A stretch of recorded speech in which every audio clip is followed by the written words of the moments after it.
So as of this morning, the CDC saying 66 million Americans are fully vaccinated. And as that number goes up, it could raise questions about safely returning to some of our old ways. Well, you've got questions. We have answers. Some vaccine etiquette from our experts. NBC News medical contributor Dr. Natalie Azar is with us, and so is NBC News investigative and consumer correspondent Vicki Nguyen. Ladies, good morning. We should start with this breaking news. Apparently, Dr. Natalie, happy birthday. Happy birthday! Happy 25th. Like, oh no, I didn't prepare any breaking COVID vaccine news. No, you get to celebrate a birthday. Yes. Yippee. In a different era, we would have a cake and ice cream. 31, You'd be here. so Yes. So we'll celebrate properly next birthday. Well, let's start with you, Dr. Nat. I mean, we've got a viewer question from Michaela in San Francisco. This is a question on booster shots. Let's hear what Michaela has to say. Should I be expecting to get a booster shot at some point in the future? And if so, when would that be? And will it need to be the same brand as the original vaccine that I got? Okay, yep, great question. So to answer the second part first, I think that if a booster ultimately is recommended, I think that we're going to recommend that you get the same one that you got originally. When, of course, is the million-dollar question. What I can tell you, which is really good news, is that at the 6-month mark, the curve looks pretty good in terms of how robust both the antibody response remains after vaccination, but also that other part of the immune system that we don't spend a lot of time talking about, the T cell response, also remains really good.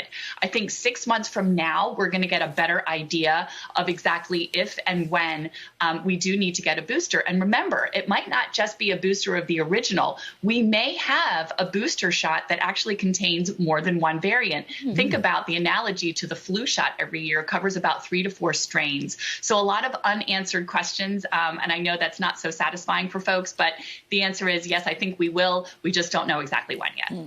So one of the things that's very satisfying is you get your immunization card, and besides getting a free donut at Krispy Kreme, there's something cool about it. And a lot of folks are posting their vaccination card pictures on social media, and there are some dangers there, some risks. Vicki, what can you tell us about that? Yeah, I know people are doing that, and here's the thing. Your full name is on there, your date of birth is on there, and also your vaccine information, the batch number, the company. So if you're posting all of that, the FBI and other investigators are warning that's just helping scammers to create, to steal your identity, and also to create fake vaccine cards that look legitimate. So it's really a twofold issue here. When you put your name and birth date out there, you might not think it's a big deal. Oh, it's already on Facebook. But those are just clues that then can be used later to steal your financial data and also even ultimately lead to stealing your social security number. And then as far as the fake vaccine cards, this is a serious exploding problem. Why do people want a fake vaccine card? Well, because people want the proof of vaccination without having to get the jab. Because places like Madison Square Garden require proof of vaccination to get in or a negative test result. You're going to start seeing more of that to travel, to go on a cruise, to go into a church or a gym. So that is a major concern. People are paying $100 to $600 for these cards on the dark web. So you don't want to be contributing to that. And just remember that if you use a fake vaccine card or pass that information off, that's actually a criminal felony. I was wondering, is it criminal? It is criminal because you're not only reproducing government seals like the CDC, HHS, but you're also passing off false information that can put other people's health at risk. We all are in this social contract together. We go into a ball field and we think everyone there is relatively safe, but not if you're using a fake vaccine card. Okay.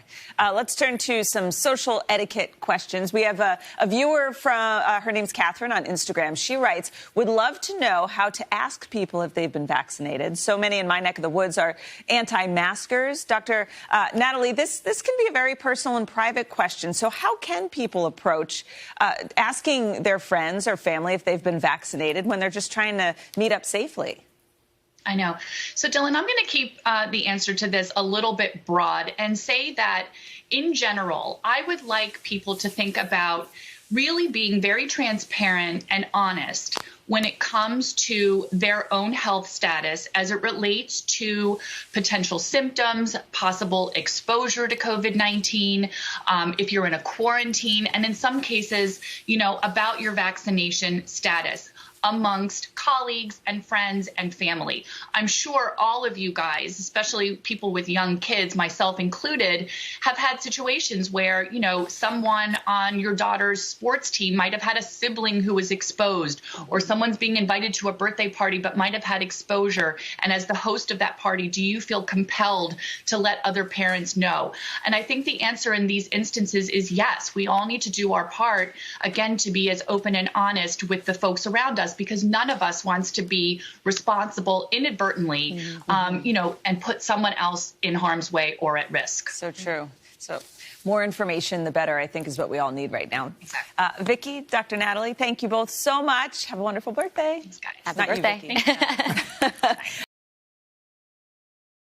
Hey, thanks for watching our YouTube channel. Find your favorite recipes, celebrity interviews, uplifting stories, shop our favorite deals, and so much more with the Today app. Download it now.